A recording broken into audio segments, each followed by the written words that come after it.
Welcome What's up, guys? to Outside the NBA on Thanks for having me. Yeah. You can get a call from your favorite NFL team. Playing baseball. You playing baseball? Yeah. And he got in Rudy's face and said, "You're not going to get on him like that." And that's when I knew. I was like, that guy has my back. But he had like a perfect body. I watched Vern a lot, but I wasn't watching his body like Chuck. Who are you going with in the game? I am going with Nick Saban. You just said, You just said earlier, Georgia. When we used to play against the bad boys, you had to call your family and say goodbye before the game. When you ask them to bleed with you, to go to war with you, you want them to be all in. You will get Penny's back. ready I'm to getting play. a little, it's easy, boy. I was like, let's go, Tim. Let's go get him. Let's go, get in here! Let's go! Get in here right now! Get in here! Hey, we got 30 minutes for the rest of our lives! 30 minutes for the rest of our lives! That's our bad in the first half. It ain't happening. We get the ball. I promise you one thing. We're going to hit somebody, and we're taking it down the field for a touchdown. I guarantee you that. Guaranteed. Look at me. Look at me. Let's go. We got 30 minutes Let's go. for the rest of our lives. For the rest of our lives. Let's go. Let's go. A lot of good will come out of this. You have never seen any player in the entire country play as hard as I will play the rest of the season, and you never see someone push the rest of the team as hard as I will push everybody the rest of the season, and you never see a team play harder than we will the rest of this season. God bless. Listen, over the last 4 years, Tennessee, you've signed 58 4 or 5 stars, okay? Over the last 4 years, you've had titles like Team 121, Brick by Brick, Leadership Reps, and my favorite is Champions of Life. Okay, hold on for a second. Put down the 4 and 5 stars, put down the titles, put down the slogans, because they don't work, all right? You know what works? It's called heart. Tim Tebow. Wow. Okay, Big Tim. Welcome What's up, guys? to Outside the NBA on Thanks for having me. Yeah, it's our pleasure, man. Yeah, brother. And you're in town here in Atlanta. Got a championship game coming up on Monday. Yes. Let's dive into that a little bit. Oh, God. When you look at both teams, Alabama and Georgia. What's the immediate thing that jumps out at you about the matchup? Other than your obnoxiousness. True. That does immediately jump out. I think it's stopping the 3 running backs for Georgia. I think they're the best running backs in the country. Nick Chubb, Sony Michel came back for their senior year. But maybe the best one is a freshman, DeAndre Swift. He is from Philly. How Georgia got him, I'll never know. And Paid he's him. he got a lot of cash. money. Because he's been donating Oh, for a no. while. If he had to pay people, he got every dime he's ever made. Who are you going with in the game? I am going with the greatest college football coach ever, Nick Saban. I'm rooting. I will admit this. You just said, You just said earlier, Georgia. Georgia. You're going to cover all the bases? It's only 2 teams playing. Can I make my point? I really, because of my love and affection for Ernie, I like to see Georgia win. But Nick Saban, as I've said many times, is the greatest college football coach ever. That defense against Clemson was unreal. unleashed. It's like that Alabama defense was in full speed. That's pretty dominant. And Clemson was in slow speed. And they were truly irritated and pissed off, ready to show something. I mean, it was like first of all, I will say this. Other than the kick 6, Georgia against Auburn, no, Alabama against Auburn, Texas against USC, that Georgia-Oklahoma game was the 3rd best college football game I've ever seen. Yeah. I have a question about leadership. Like, we've all been in NBA locker rooms, game 7s, these moments that are about to come for these young men at both of these universities. You've been there. Football mentality in the locker room, as we just saw, is totally different because, see, to me, I don't know a basketball player has ever done what you just did because it feels like the emotion would be so draining to perform to have that much. How do you channel that and then have the same performance and that energy? I would be drained if I was screaming at my teammates like that and then went out and tried to play. And I was a little bit. And that's why you have to pick and choose your moments as a leader. And a lot of people would always think that I would talk in front of the team all the time. No, it was only, bits and pieces. But when I did, everybody would know, dang, this is a different time. I'm going to hold up a second, And that was halftime at the national championship game against Oklahoma, and it was tied. And then there was one more talk I gave them going into the game-winning drive, and that was just the offense. And those are the only 2 talks that I gave them for the national championship. Okay.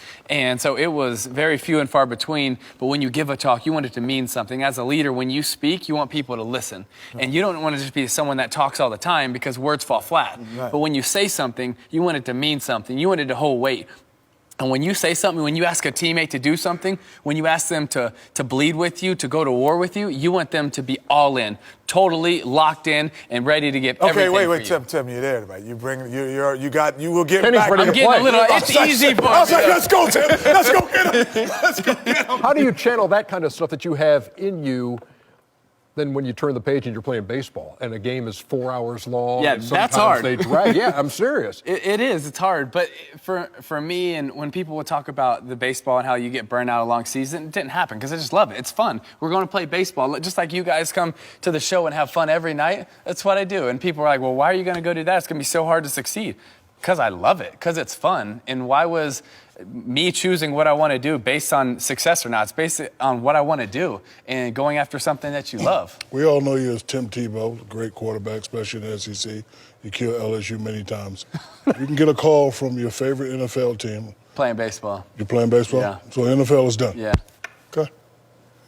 That's interesting to know. All right. My dad just asked me that the other night. You did? Yeah. That's awesome. What is it about baseball that wins out? So if the Cowboys I did it call my you, whole life. if my Cowboys call They got a you, good one. That's my guy, Dak. no, but if my Cowboys call you and say, hey, we need you. And guess what? I would say, hopefully, I'm trying to make it to the bigs playing for the Mets. And if my Rams call you and say, we need you. So you just spent a lot of money on My him for the Dolphins, first you pick. live in Florida. You know what? You live in Jacksonville. My Jaguars, they call you and say, hey. How many teams do you have? Welcome to our world. Johnny Gill. Every team. Welcome to our Whoever world. wins this year, that's his team. Tim, thanks a lot, man. Absolutely, Appreciate you guys. being here. Thank you. Tim. Oh, man, appreciate it, man. Thank I'm you. amped. I'm amped to do the show now. 50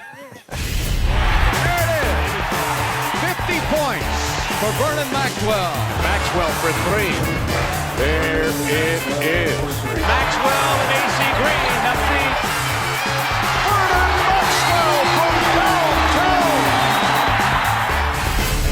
downtown. And now, joining Special us, guest. Yes, special guest joining us on Outside the NBA. I don't feel qualified to do this introduction. I think it should be done by his former teammate, Kenny the Jet Smith. From Florida, NBA champion of the world.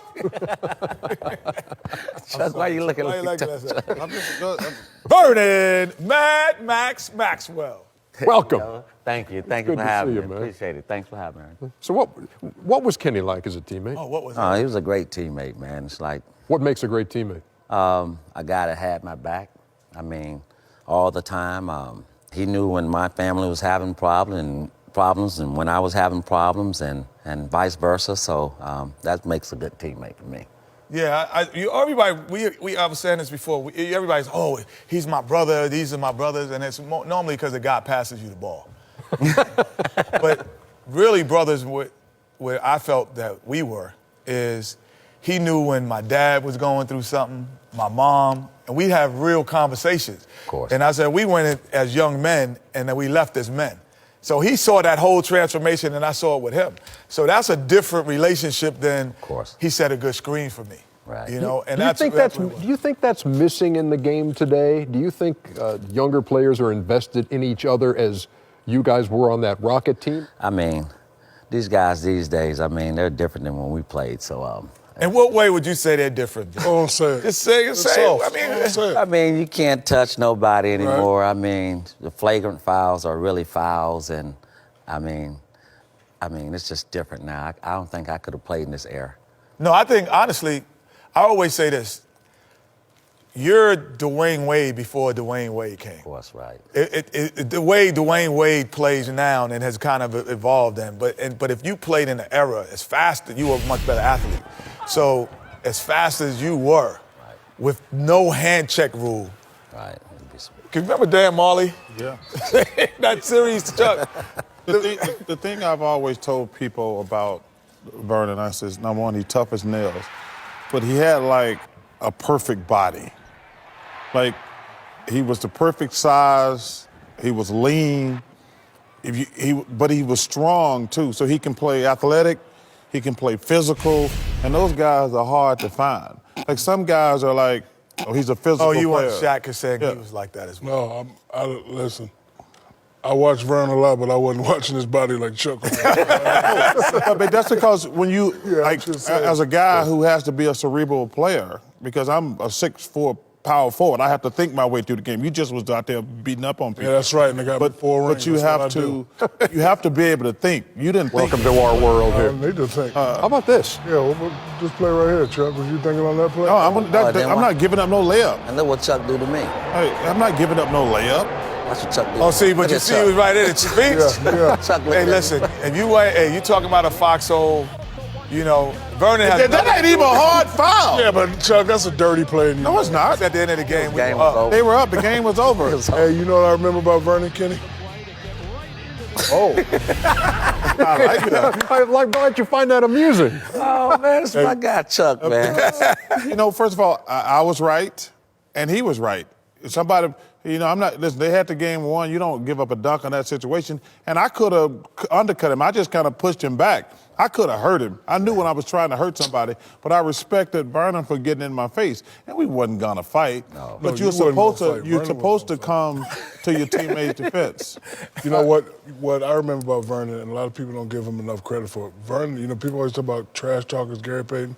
He used to talk a lot of trash. Oh, my gosh. Because I remember in the series trying to guard Akeem, every time he threw the ball, work his ass, work his ass, Akeem. He can't guard you, Akeem. Kill him, Akeem. That's right. You the best, Akeem. Yeah, you know what? And the one thing that I always said is like, and he said about having each other's back.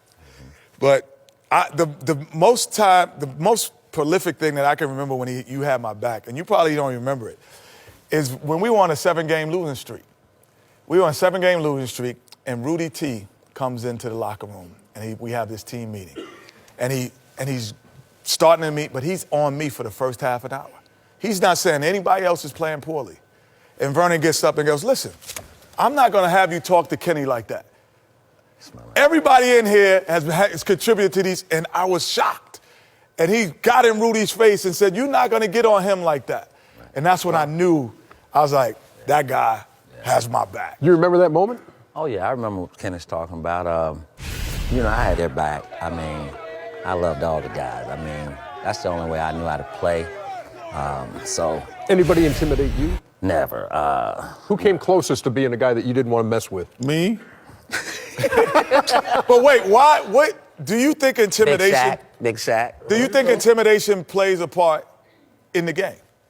Today, no, but back when we played, yes, I think it did. I think intimidation is important in every sport. Right. I mean, like if you're a defensive back in the old days, Oh, yeah. Ronnie Lott, yeah. Kenny East, guys like that. Jack Tatum. They're looking. If you see like a Roger Clemens, Randy Johnson, they throw a fastball at a guy's head to get him off the plate. There you go. I used to tell people, when we used to play against the bad boys, you have to call your family and say goodbye before the game. You might not see them again. Just make sure you got the dental records. Yeah. Right. Hey, let me ask you this, because I looked at a couple of numbers. 91-92 season. You shot 473 threes, which was the most in the NBA that year. 2 years ago, Steph Curry shot 886. Wow. Would In 1 year? Yes. How much would you like to be, if it were possible, Vernon, to somehow go back in time or go fast forward in time, and here you are at 26, 27 years old playing in this league now? Well, it's crazy. But you'd like the three happy. Yeah. Who would you compare yourself to? Who would be who's playing like you right now that you say, man, that's the guy kind of. Wow, who's playing like me right Eric now? Gordon? Yeah, I like Eric Gordon. He's a guy I can say he's shooting it well now. The defensive end, he doesn't play as aggressive as I do on the defensive end, but probably I give it to Eric Gordon, like Shaq said. Yeah, Vernon would be a much better player in the NBA today. Oh my gosh! Yeah. Because if you're a guy who can shoot a three and put the ball down, today it's like going hunting at the zoo. Right. I mean, it's so easy out there right now because if you What have a to nice put, analogy. if you have to guard a guy out on the 3-point line, and if he can dribble And fast. and you can't touch him, the game is just so much easier today. Right. Okay, got a Florida Gator here. Last thing, who you got Monday? Georgia, Alabama. Alabama. Everybody know but you. Alabama. That's just the truth. They've been there. For a long time, it was really nice having you on. Vernon, it's great, man. Appreciate you for having me, buddy. No Appreciate doubt. it. Yes, sir, big guy. That's right. My man. back. He's What's got up, my back, baby. Yes, That's sir. outside. I got you That's right. all day. Outside the NBA. Go Dogs. Yes, How's his body look now, Chip? Oh, still looking big. Still looking big.